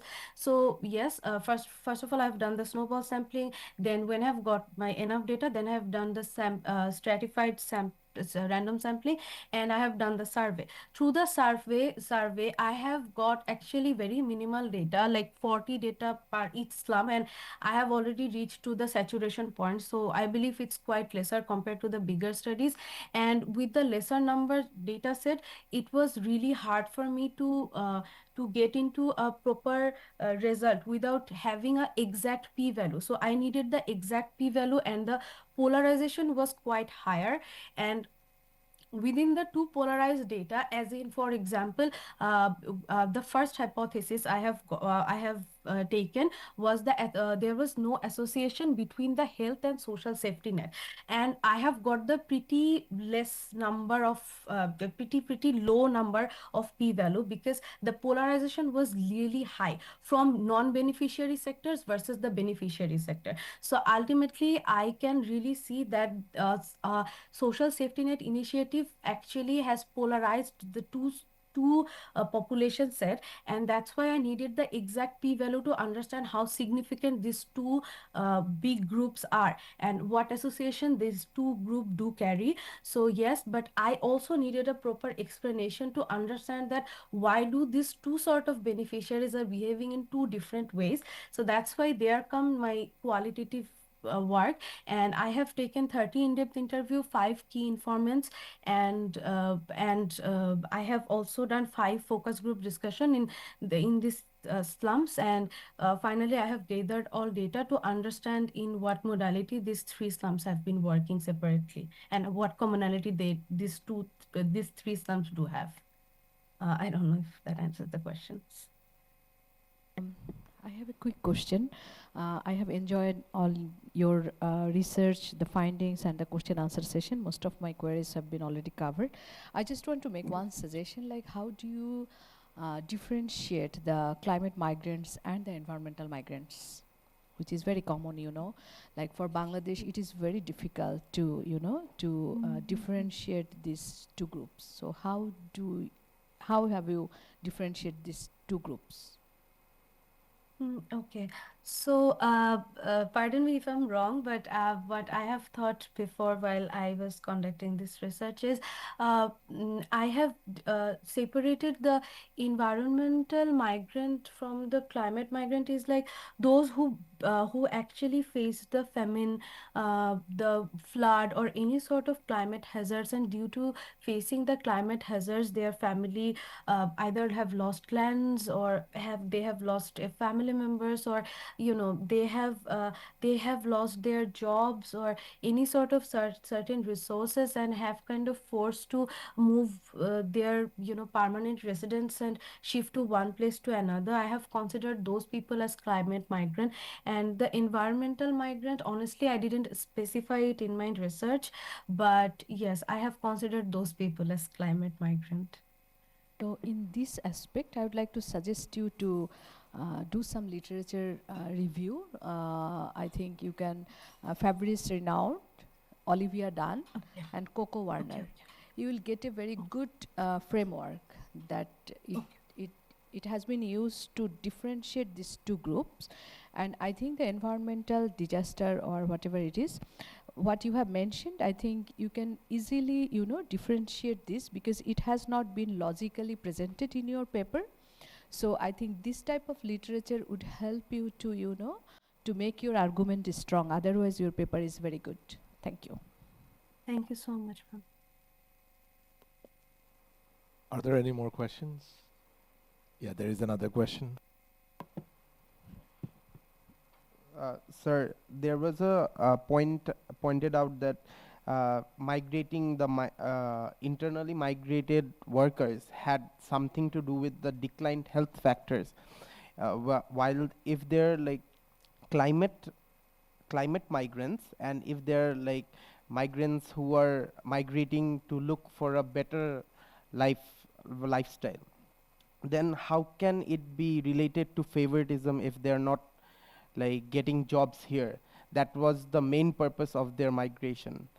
But how are these 2 points connected? And if the declined health factor is also something which is connected with it, so how does it all come together? Would you like to answer that, please? Sure, but can you please repeat again? I'm sorry. Can you please just repeat it again within one line? Or it You will have be- you have pointed out that the migrants who are coming to Dhaka for a better lifestyle or job opportunities, they have faced declined health factors, which means they are prone to diseases and other types Yes, of yes, health yes. crises. And Yes. while they're migrating to Dhaka, they are also facing problems like favoritism, and they're not getting jobs here. So why are they basically migrating to Dhaka if they're not getting those jobs? And this is also creating a health problem for them, and something which you didn't point out in the limitations as well. That was my question altogether. Okay. Thank you so much for your question. Yes. Basically, with the hope of, this also kind of linked with the push and pull factor. So, with the hope of getting a better job and, of course, to have a stable life, they actually to migrate from their rural place to Dhaka city or another cities as well. But ultimately they do face the reality once they get into Dhaka, because almost every slum, if you don't have any political people in hand, or if you are not under the radar of any sort of influential figure that can get you any sort of extra benefit, you probably won't get the other public services that usually slum peoples are supposed to get, such as you won't have free ration access, you won't have free medical access, uh, even if the public hospitals are around you, you won't get the chance to have the medication on a pretty regular basis, because people from the hospital authority actually do discourage the slum people to take regular medication, probably once a week, yes, that's fine, but not twice a week. So of course they are getting better opportunities compared to the rural system, because probably there is no, not probably, I'm quite sure there is no hospitals almost from where they have migrated to Dhaka city. So yes, the health opportunities, as in the hospital opportunities, the pharmaceuticals from where they are getting frequent medicines, they can buy medicines, this sort of things are quite absent in the rural places, what they sort of get in Dhaka, but the situation is also not better. And the reason why I didn't mention it in limitation, I basically mentioned my limitation while conducting the thesis, in a sense, like the time limitation, probably not covering up all the geographical places within the slums, because in Coral slums, it's one of the biggest slum in Bangladesh. So yes, I couldn't cover the whole Coral slum. I have taken the major three places from where the northern people usually do come to Dhaka city. So yes, that was my research limitation, but I didn't mention this specific limitation that, like, the residents are facing. This is a part of my thesis work, hence I didn't mention, but since it's a suggestion, I will definitely reconsider it. But yes, so my answer is, of course, the situation is a little better compared to the rural sector or what they are facing at that place. But of course, it's not the optimum situation, because the politicizations, the clientelism is still present, and they cannot get the fair system that they are supposed to get. And due to the informal settlements, people do question, the authorities do question them quite often, that where is your legal documents, where is your legal house documents, whereas when they try to negotiate with their leaders about their permanent settlements, about their houses permanent address, or if they can get any sort of land, even it on rent, they are being dismissed. So ultimately they don't have the ground to discuss for it, but with the high hope and having a comparatively better lifestyle, they kind of rushes towards the Dhaka city. So that would be my answer. Thank you. Thank you very much. That was a good answer. Thanks for your question. Thank you so much. Is there any other question? Okay. I think we won't be able to take any other question. We were running out of time. So thank you very much for your presentation, all three. And we'll go on to our next presenter, which is Anaf Shahriar from Bangladesh. And the paper title is Effects of Absolute Humidity on Dengue Cases in Dhaka City.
Pointer কি দেওয়া যাবে?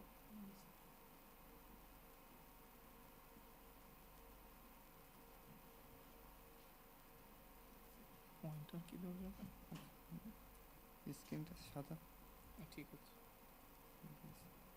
আপনি এখান থেকে change করতে পারবেন।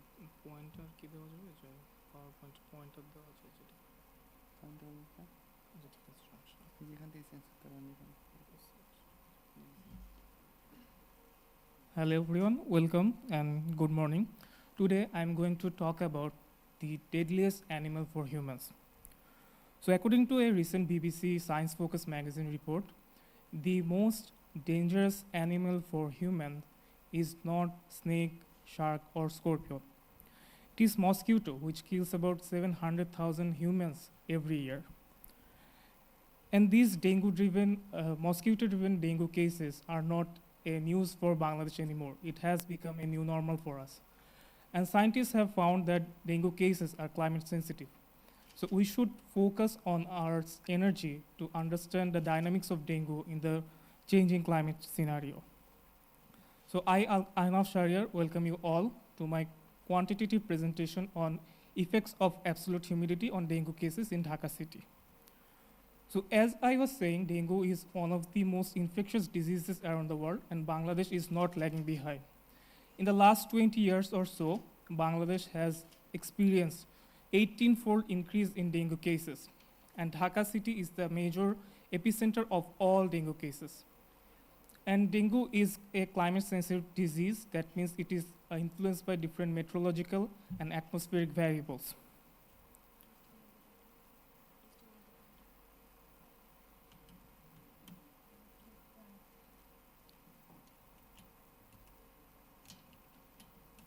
Okay, no worries. So why absolute humidity?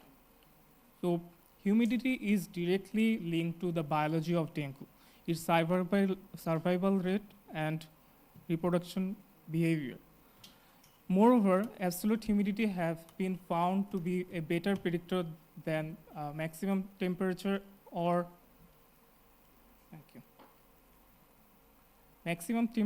average humidity. And if we combine absolute humidity with temperature, it would be a better predictor relative to the natural environment. So the research gap I have identified is that previously no study have focused on the lagged and non-linear approach to predicting or understanding the behavior of dengue diseases with absolute humidity in Bangladesh or Dhaka city. So the scope of my study is Dhaka city, and the year of analysis is 2016 to 2024. The research problem or question of my study is how does average weekly absolute humidity affect the reported dengue cases in Dhaka city, along with the confounding effect of other meteorological and atmospheric variables. The objective of my study is to examine the weekly average lagged and nonlinear effects of average humidity on the absolute humidity on dengue cases in Dhaka city, Bangladesh. So this is my methodology. I have collected the necessary data from relevant organization and platform. I have processed the data, performed exploratory data analysis, and I have then developed a statistical model, which is a generalized linear model, coupled with distributed lag nonlinear methodology. After getting the results, I have interpreted and studied the implication of the result. So first of all, absolute humidity is not a parameter that is measured directly by the Department of Environment or Meteorological Department. I had to calculate based on this equation. So this is a basic outline of the DLNM model. Basically, it is an econometric model.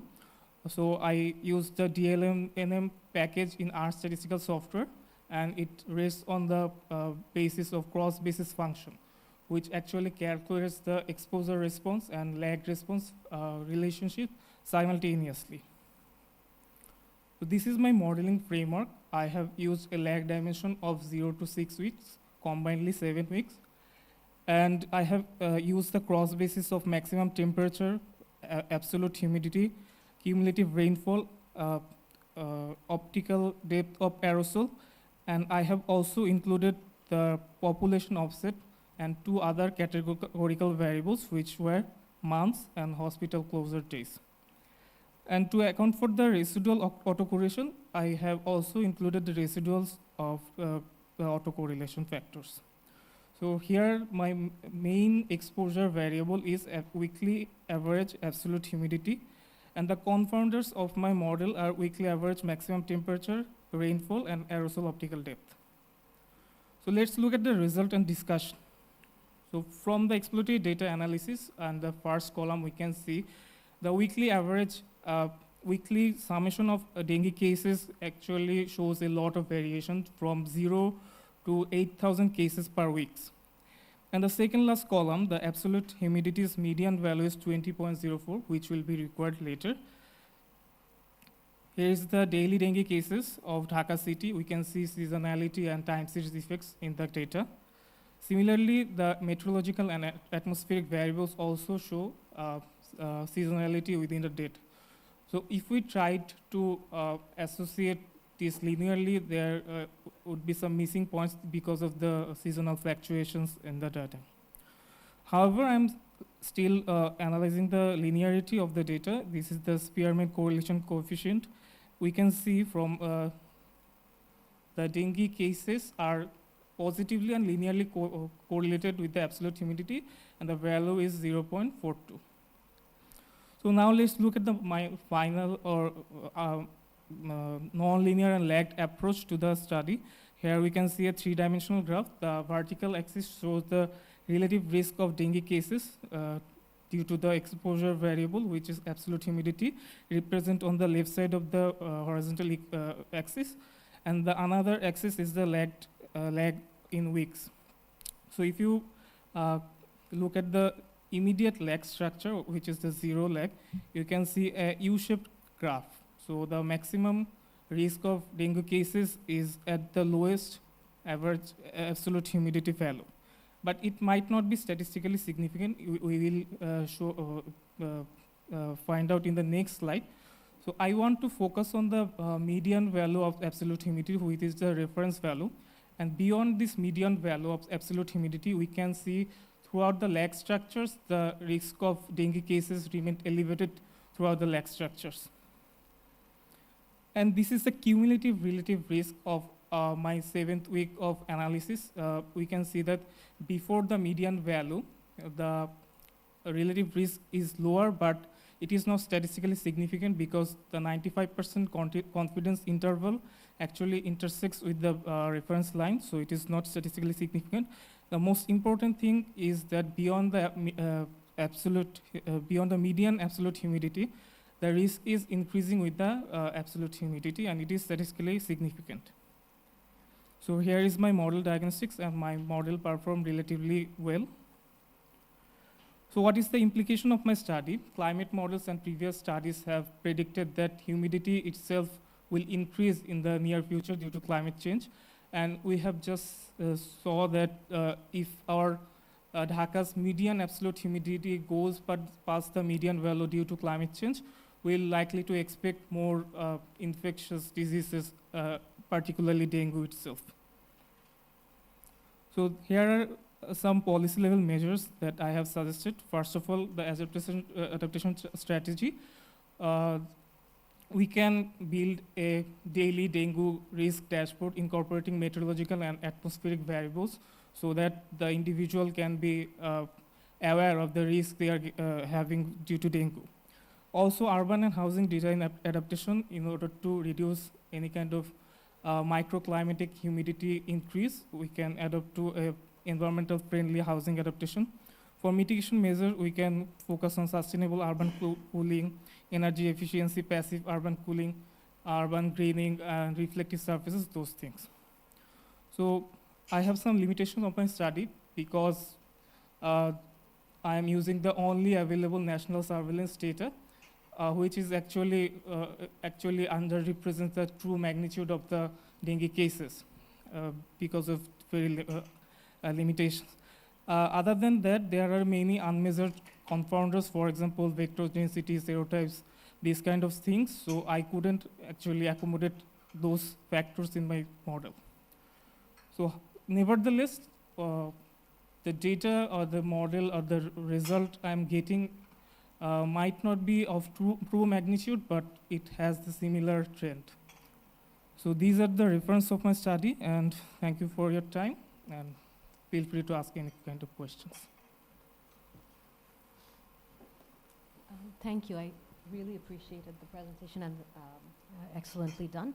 So if I understood correctly, it has huge predictive possibilities, correct? So you can do a prediction of up to 7 weeks, maybe. Yes. Perhaps looking at, so you do the average absolute humidity of week 0, and then you can predict up to 7 weeks or 6 weeks ahead. It's not a predictive based model, it is explanatory based model. All of this data is real life data.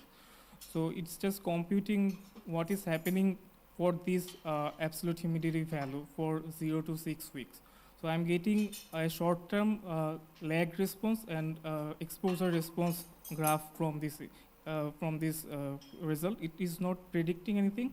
All of these are real-life values. And you're saying that if you use the absolute instead of the average, it increases it's 40% better at looking at the dengue cases, or something like that? I forget what you said. I don't think I have mentioned anything like that.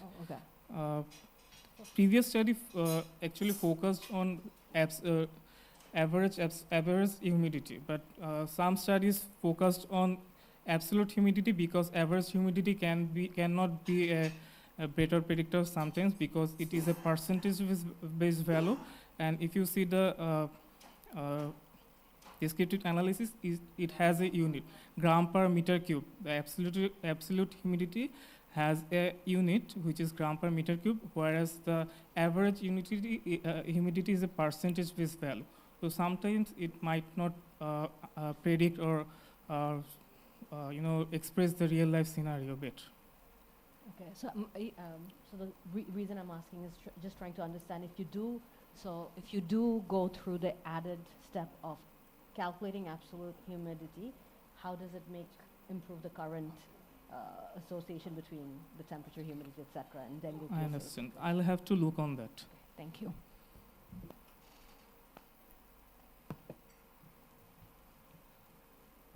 I would like to know something about the model that you have used, the nonlinear model. Yes. DL, what was that? Distributed lag nonlinear model, DLNM. Basically, the DLNM are the cross basis in the function. The main function is generalized linear model. I'm using a negative binomial distribution because the data is count data and it has over dispersion in the data. Okay, right. So did you check for like any other model that can outperform, the diagnostics or something like that, or you just focused on only one model? So generalized linear model coupled with DLNM are heavily used in environmental epidemiology. Okay. There are a lot of paper on this. So I haven't checked any other explanatory model. I'm not predicting anything. I just want to explain what is happening in the real life quantitatively. So I haven't analyzed any other models, but this model is very much widely established. Yeah, I think that is right. So basically, as she mentioned, you're not trying to predict anything, or you're just trying to model the phenomena, right? Yes, I'm not predicting anything, just quantitatively analyzing the real life data. Yes, and your contribution is this, that you have taken the absolute humidity rather than Yes. the average humidity. Not just absolute humidity, I have also considered other confounding factors. Okay. Rather than using average humidity, I am using absolute humidity because a lot of studies have suggested that absolute humidity can be a better predictor. Most of the studies use average humidity, so I didn't use average humidity in this particular study. I have only tested with absolute humidity. How about the confounding factors? You have used their absolute values as well, or? All other values are absolute values and the true values. For example, maximum temperature is in degrees Celsius. Cumulative rainfall is in millimeters. Okay. And those all are real life values. Okay. All right. No more question for me. Thank you very much for your nice presentation. Okay. Is there any other question from the audience?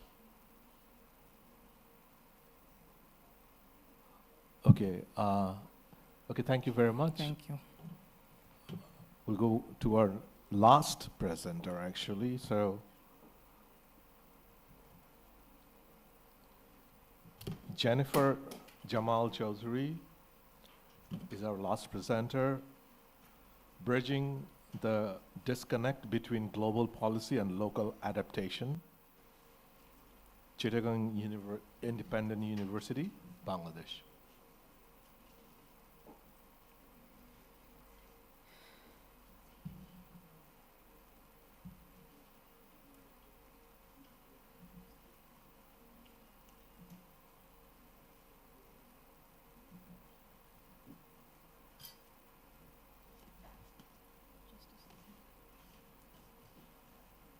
With the permission of the esteemed panel, may I begin my research presentation? Thank you. Good afternoon, everyone. My name is Jennifer Jamal Chaudhary, and I am an undergraduate law student from Chittagong Independent University. The title of my paper is Bridging the Disconnect Between Global Policy and Local Adaptation in Least Developed Countries. This research explores a very important question.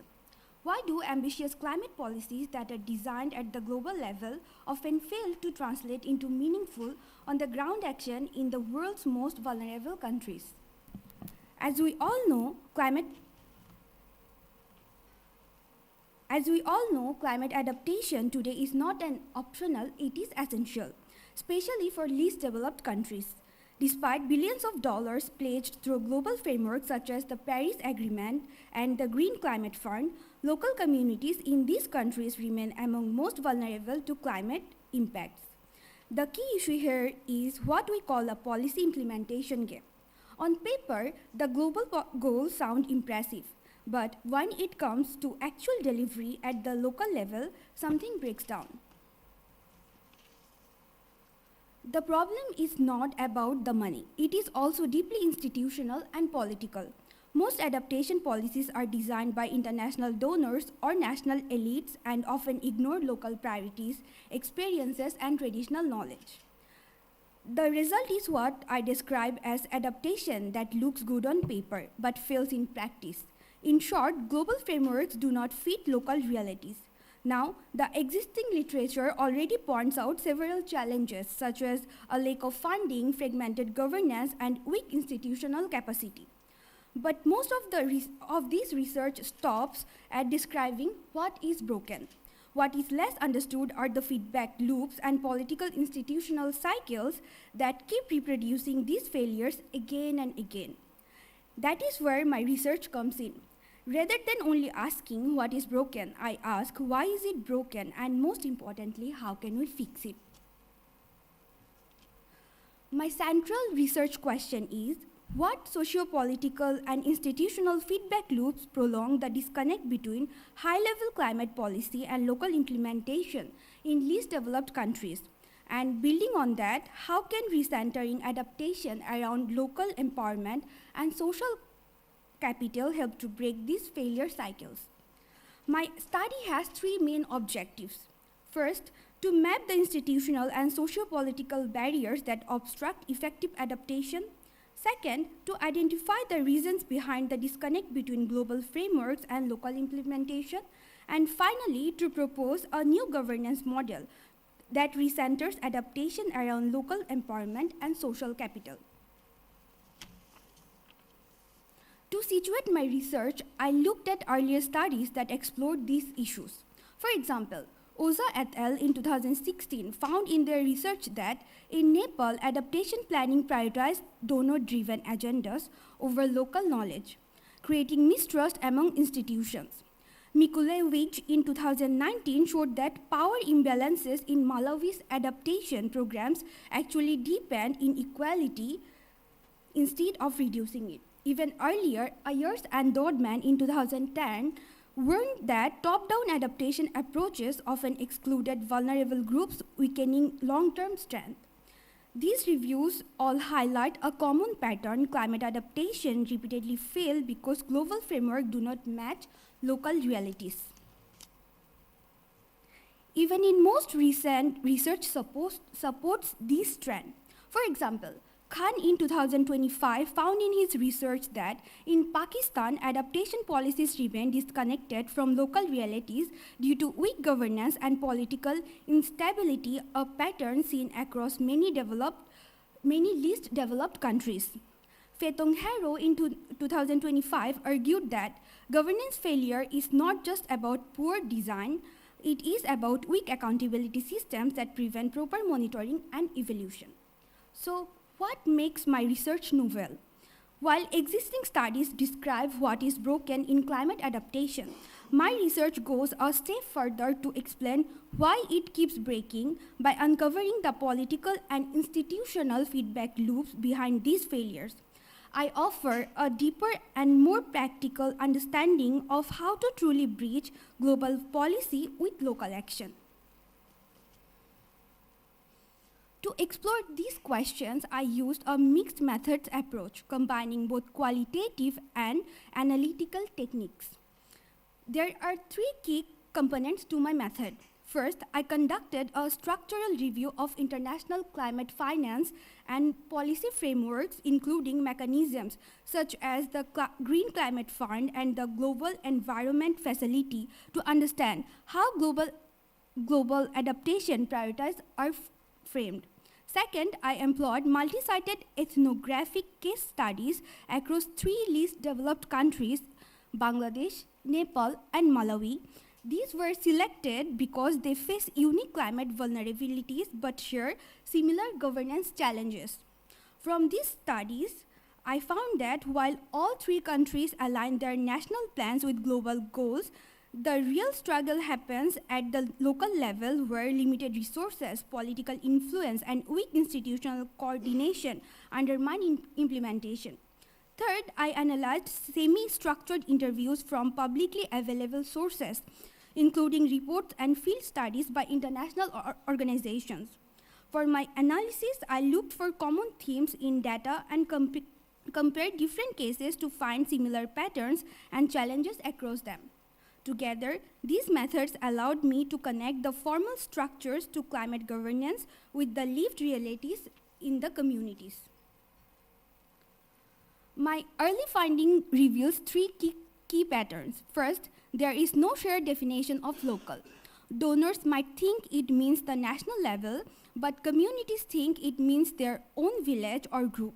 Because of this difference, people get confused about who the money or support is really for, which can make it harder to build trust.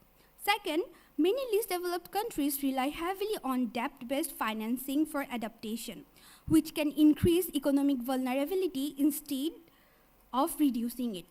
And third, local institutions are often sidelined. Projects tend to focus on short-term results without building lasting community capacity, leaving people dependent rather than empowered. These findings suggest that adaptation gap is not only about funding or technology, it is deeply about politics and power. Once solutions are imposed from above, they often erode social capital, the trust, cooperation, and collective strength that make communities sustainable. In simple terms, when adaptation is not co-created with local people, it becomes fragile and unsustainable. To bridge this gap, I propose a new governance framework built on 3 main pillars. First, local political empowerment, ensuring communities are active decision makers, not passive recipients. Second, building social capital, strengthening cooperation and trust within and between communities.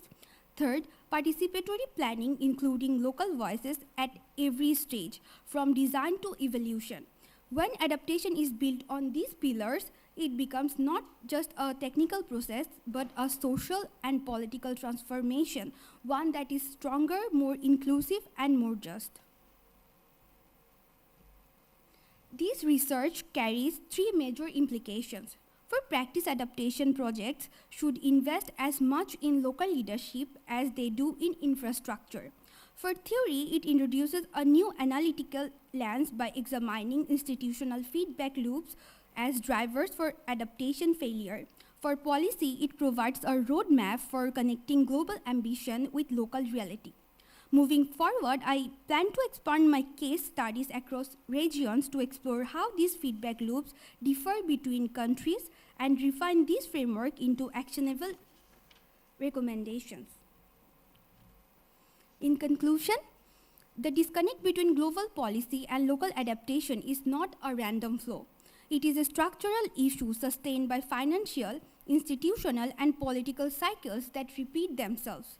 But by recentering adaptation around local empowerment and social capital, we can begin to break those cycles. This shift is not only vital for building adaptability, it is essential for achieving climate justice and equity. With that, I conclude my presentation here. Thank you. Thank you for your presentation, Jennifer. So I would like to open the floor for questions and discussions. Are there any questions from the audience? No question?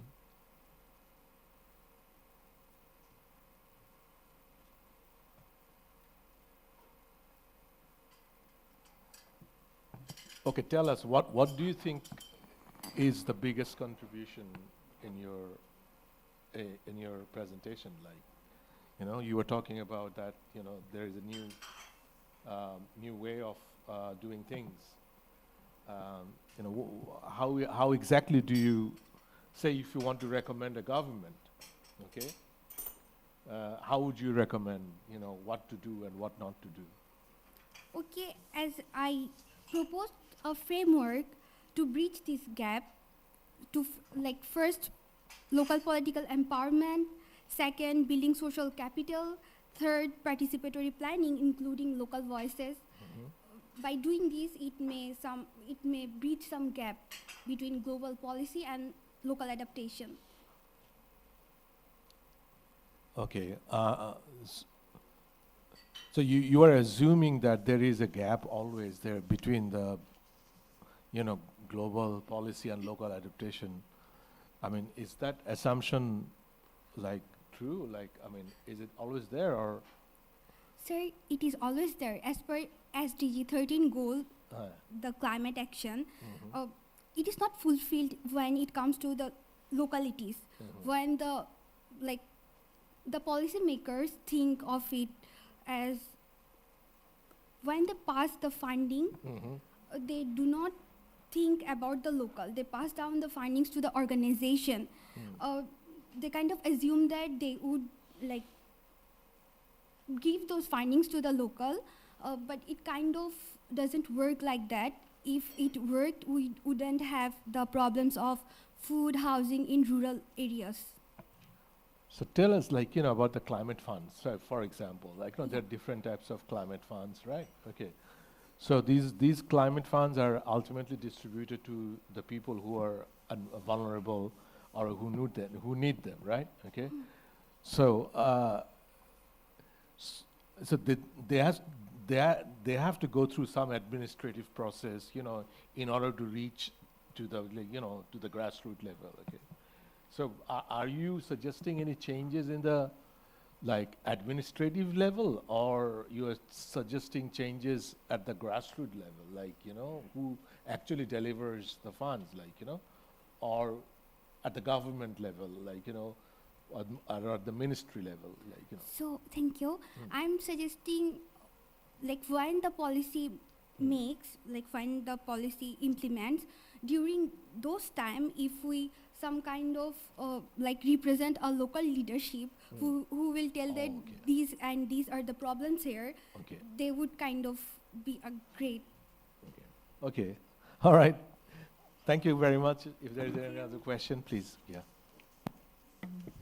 Thank you for your nice presentation. Thank you, ma'am. I just want to know one thing that maybe I missed. I just want to need some clarification about your methodology. Have you taken interview to the policy makers, those who actually make the policy, and the grassroots people? Ma'am, I don't have that connection to take those interviews. I just read online those public documents where they're because available. the documents are actually written, But some of the practical problems that they face, maybe the policymakers also face some kind of problem, sometimes, and the grassroots level, like even like the government agencies, those who are working at the grassroots level, they also face different types of, problems. So isn't it better to, because you are trying to find out the gaps between the policies and the practice and the local representation. So I think, do you think that the voice of the grassroots peoples are not like well reflected in this research? Because grassroots peoples, like the documents that you are reading, that has been written by the policymakers or the people who are sitting at the top of the tier, So the grassroots people are actually not writing. Maybe the consultation has been made by the policymakers with the grassroots level. But as a researcher, when you think that objectively you would like, you are trying to find out the gaps, but you are reading the documents that has been written by the policymakers. So I think that is the major flaw in your I'll work on it, ma'am. Thank you. Yes, thank you. Sure. Have you looked through the work of Salimul Haq and ICAD, ICAD and Salimul Haq, Professor Salimul Haq? No, ma'am. Okay. I would recommend, I think he's made some of these points very strongly. And just of his organization, ICCCAD, on locally led adaptation. And you said that local wasn't defined properly. Yes. What would your recommendation of the definition be for local? Can I take a few minutes? Thank you.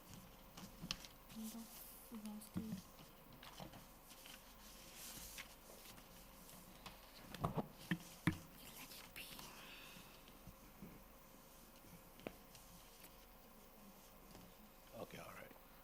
Okay, so when I said that, I meant that the community thinks local means the people living in the area who knows the real problems, and the donor thinks local means organization or offices in the community that can manage funds or projects.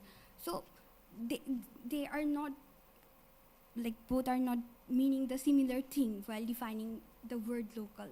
That is what I meant. Thank you. Okay, thank you very much. So as we bring this session to a close, I would like to extend my sincere gratitude to everyone who made it a success. First and foremost to our brilliant presenters from Bangladesh and outside Bangladesh. You have taken us on a truly global and interdisciplinary tour of the climate crisis, from the micro level of soil microbes to the macro level of international relations. The depth of your analysis and passion in your delivery are truly inspiring. My thanks also to our distinguished judges, Dr. Rohini Kamal, Dr. Sophia Khanam, and Ms. Helen Priyathi, for your valuable insights and commentary. Your expertise enriches this dialogue immensely. And finally, to the audience for your keen attention, engaging questions that sparked a vibrant discussion. The papers we heard today collectively paint a clear picture. The path to sustainable future requires integrated strategies that blend technology, policy, community-centric approaches. From assessing environmental impacts and mapping urban sustainability to building resilience for the most vulnerable, the ideas shared here are not just academic exercises, they are vital blueprints for action. Let us carry these ideas forward and champion these young voices and continue to collaborate across borders and disciplines. This session is now formally concluded. Thank you all once again for your participation.